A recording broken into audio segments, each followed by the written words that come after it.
துரைக்கண்ண sir, உங்ககிட்ட இருந்தே தொடங்கலாம்னு நினைக்கிறேன். அதிமுக எம்எல்ஏக்கள் தாவேக்காவில் இணைந்த அந்த புள்ளியை குறிப்பிட்டு தான் எடப்பாடி பழனிசாமி பிரஸ் மீட்ல நேற்று பேசியிருக்காரு. அப்போதான் விஜய் தான் களவாணி அப்படின்ற ஒரு வார்த்தையும் குறிப்பிடுறாரு.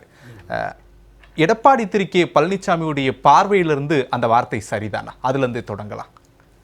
இல்லைப்பா, அனைத்து இந்திய அண்ணா திராவிட முன்னேற்றக் கழகத்திற்கு இப்பொழுது ஒரு நெருக்கடி சிக்கல் உருவாகி இருப்பதற்கு முழு முதற் காரணம் இப்போது இதை வழிநடத்துகிற திரு எடப்பாடி பழனிசாமி தான் என்பதுதான் பொதுவெளி குற்றச்சாட்டு. கட்சியினர் மத்தியிலும் அது இருக்குது.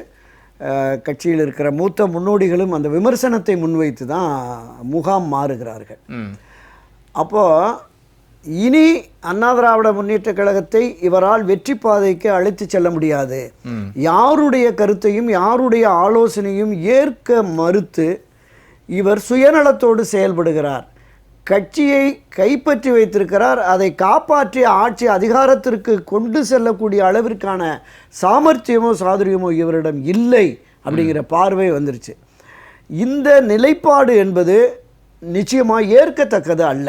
இங்கிருந்து வெளியேறுவதும் கூட ஏற்கத்தக்கதாக இல்லை. நான் பல பதிவுகளில் குறிப்பிட்டிருக்க மாதிரி 40 ஆண்டு 50 ஆண்டுகள் இந்த கட்சியில் பயணித்து பல்வேறு பொறுப்புகள் பதவிகளில் இருந்து ஒரு கட்சிக்கு நெருக்கடி வருகிற பொழுது தங்களுடைய சுய ஆதாயத்தை நோக்கி இடம் மாறுவது, முகாம் மாறுவது என்பது ஏற்கத்தக்க செயல் இல்லை. இங்கிருந்தே போராடி இந்த கட்சியை நிறுவிய புரட்சித் தலைவர் எம்ஜிஆர் 1000 ஆண்டுகளை கடந்து அதிமுக நின்று நிலைத்திருக்கும் என்று பேசினார். 54 வருஷத்தில் இதை ஒரு அதல பாதாளத்திற்கு எடப்பாடி பழனிசாமி கொண்டு சென்று விட்டாரே என்கிற அந்த ஆதங்கத்தின் வெளிப்பாட்டில் இவங்கெல்லாம் போகிறதை ஏற்கத்தக்கது அல்ல. அப்போ ஒரு கிட்டத்தட்ட 54 ஆண்டுகள் உள்ள கட்சி 7 முறை ஆட்சி கட்சியாக இருந்தது. 31 ஆண்டுகள் இந்த மண்ணை ஆண்ட கட்சி இங்கிருந்து வெளியேறுகிறார்கள் என்றால் இதை கட்டுக்கோப்பாக வைத்துக்கொள்ள தவறிவிட்டாருங்கிற ஒரு பார்வை இருக்கிறது. இன்னொன்று, இப்போ இந்த நிலைப்பாட்டிற்கு வெளியில் போய் தாங்கள் தேர்ந்தெடுத்த இரட்டை இலை சின்னத்தில் வெற்றி பெற்று அந்த வாக்காளர்களுக்கு நன்றி கூட தெரிவிக்க போகாமல் இன்னொரு இடத்துக்கு இன்னொரு கட்சிக்கு போய் அங்கிருந்து நாம் வெற்றி பெறணும் என்று வருகிற பொழுது முதல்ல குதிரை பேரம் என்று தொடங்கி இன்று களவாணித்தனம் என்கிற நிலைக்கு எடப்பாடி பழனிசாமி வந்திருக்கிறார்.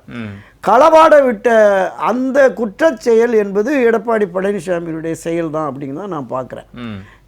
நம்ம கட்சியில் இந்த கட்சியை கிட்டத்தட்ட ஒரு 2021 தேர்தலில் ஆய்வு நடத்துங்க, தோல்விக்கான காரணம் குறித்து பேசுவோம். நாங்கள் 2024 நாடாளுமன்ற தேர்தலையும் தலைவர்கள் வலியுறுத்தினாங்க.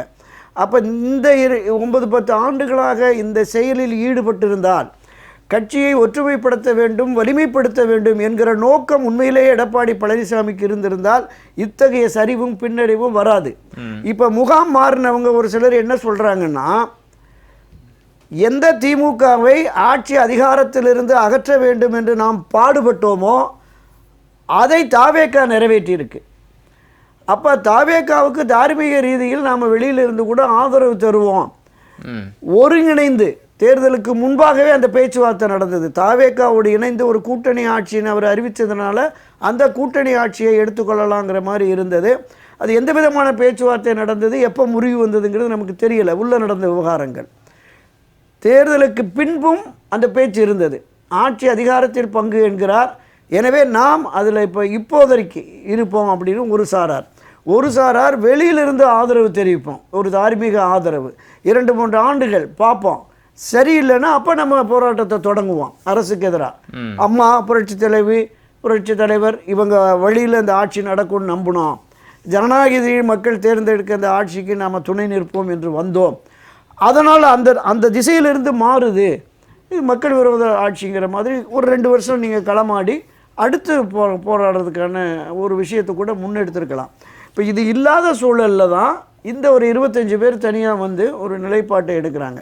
இன்னொரு குற்றச்சாட்டு என்னென்னா, காலமெல்லாம் 54 ஆண்டுகளாக நாம் ஒரு பரம வைரியாக கருதி திமுகவுக்கு எதிராக ஒரு இருதுருவ அரசியலை தீவிரப்படுத்தி கொண்டிருந்த சூழலில் அந்த திமுக ஆதரவோடு கூட நாம் ஆட்சி அமைக்கலாம் என்கிற நிலைப்பாட்டை எடப்பாடி பழனிசாமி எடுத்தார் என்கிறது இன்றைக்கி மறுத்திருக்கிறார். எப்போவுமே அவர் ஒரு 6 மாதம் 3 மாதம் கழித்து தான் மறுப்பார். 2 மாதத்துலேயே மறுத்துட்டார்.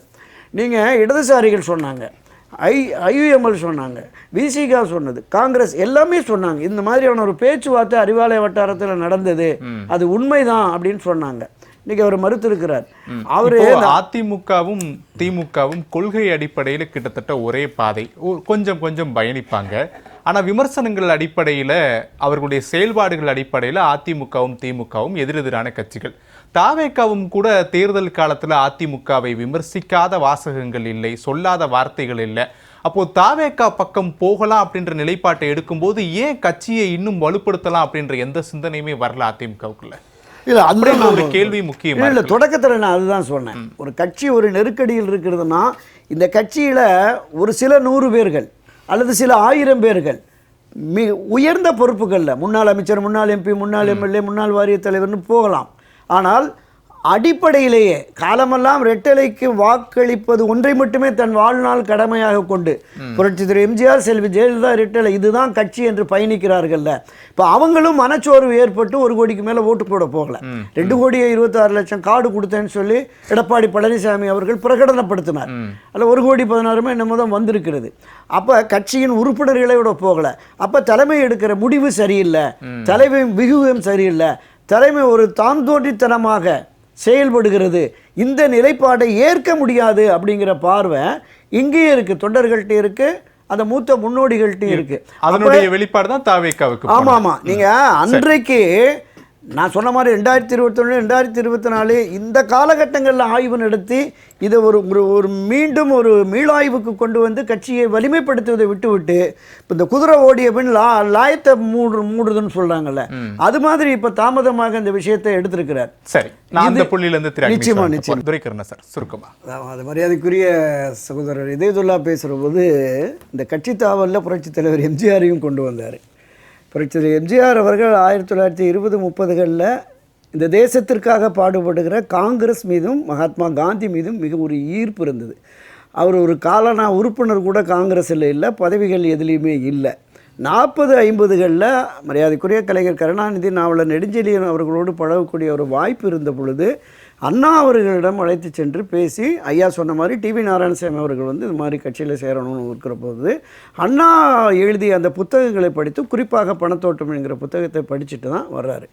எங்கே முரண்படுகிறார் என்றால், அன்றைய தினம் 30களில் வந்து அகில இந்திய காங்கிரஸ் கமிட்டியினுடைய தேர்தல் நடைபெறுகிறது. அன்றைக்கு சுபாஷ் சந்திர போஸும் பட்டாபி சீதாராமையாவும் நிற்கிறாங்க. பட்டாபி சீதாராமையா தோத்துறாரு, சுபாஷ் சந்திர போஸ் ஜெயிச்சிடறார். பட்டாபி சீதாராமையாவுடைய தோல்வி என் தோல்வி என்று மகாத்மா காந்தி சொன்ன உடனே, இவ்வளோ பெரிய ஒரு தேச தலைவர், நம்ம உலகமே போற்றக்கூடிய ஒரு மாபெரும் தலைவர்கிட்ட கூட பார்ஷியாலிட்டி இருக்குன்னு உடனே தன்னுடைய பேப்பர், தான் எழுதின வாழ்க்கை வரலாற்றில் புரட்சி தலைவர் குறிப்பிடுகிறார், நான் ஏன் பிறந்தேன்ல. அப்படி ஒரு நிலை வந்ததுனால தான் இந்த புத்தகத்தை படித்த உடனே மக்களுக்கான இயக்கமாக திராவிட முன்னேற்ற கழகம் இருக்கிறது என்பதால் அதில் போய் தன்னை இணைச்சிக்கிட்டாரு. அது எந்த தாவலும் இல்லை, ஒன்றும் இல்லை, கட்சியில் ஒரு கதர் பக்தியும் இருந்தது. 1930 வந்து எம்ஜிஆர் விஷயம் இல்லை, எம்ஜிஆர் வெளிப்பட்டதுலாம் 40க்கு பிறகுதான். அப்போ வந்து உங்களுக்கு திமுகவே கிடையாது, அதையும் புரிஞ்சுக்கிறேன். நான் உங்களுக்கு